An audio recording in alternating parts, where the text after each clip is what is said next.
ఈ అలవిగాని హామీలతో అధికారంలోకి వచ్చినటువంటి కాంగ్రెస్ ప్రభుత్వం సందర్భం ఏదైనా, స్థలం ఏదైనా, సంఘటన ఏదైనా గత ప్రభుత్వం పైన విరుచుకుపడడం తప్ప ఇప్పటి వరకు ఎస్ఎల్బీసీలో జరిగిన దుర్ఘటన విషయంలో స్పష్టత రావడం లేదు.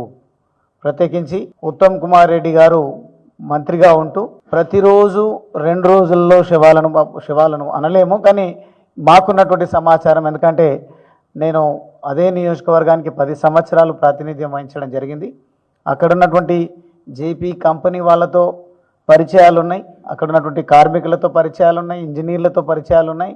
కాబట్టి మేము సేకరించినటువంటి సమాచారం ప్రకారం అయితే అదే రోజు వాళ్ళు మరణించడం జరిగిందనే మాట మాకు వినిపించింది. చెల్లించి అప్పటికి కూడా మా మాజీ మంత్రివర్యులు, మా పార్టీ సీనియర్ నాయకులు హరీష్ రావు గారు దుర్ఘటన జరిగిన వెంటనే మనం అక్కడికి వెళ్తే మేము ఏదో చర్యలు చేపడతా ఉన్నాం, ఎన్డీఆర్ఎఫ్, ఆర్మీ, రెస్క్యూ టీంలను అన్నింటినీ కూడా మేము మొబిలైజ్ చేసినాం, వాళ్ళందరూ కూడా పనిలో ఉన్నారు, వీరు వచ్చి అంతరాయం కలిగిస్తున్నారనే అభాండాలు వేసేటువంటి ప్రయత్నం ఈ పనికిరాని ప్రభుత్వం చేస్తుంది. కాబట్టి మనం వాళ్ళకు అవకాశం ఇవ్వద్దు. మనం ఒకటే దేవుడి పైన భారం పెట్టి వీళ్ళు ఏ రకమైన చర్యలు చేపడతారో చూద్దాం.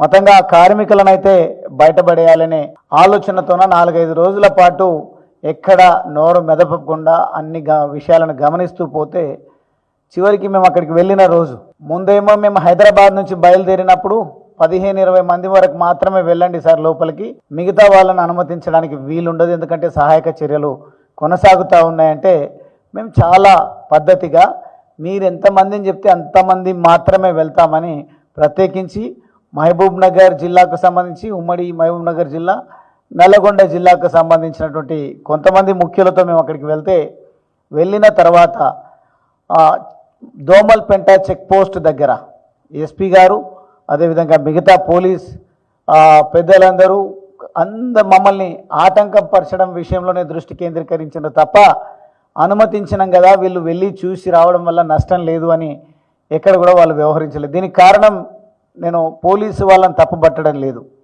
ప్రభుత్వ ఆదేశాలు చాలా స్పష్టంగా ఉంటా ఉన్నాయి. ఎక్కడికి ప్రతిపక్ష నాయకులు వచ్చినా వాళ్ళను ఆపాలి, వాళ్ళకి అవకాశం ఇవ్వద్దు.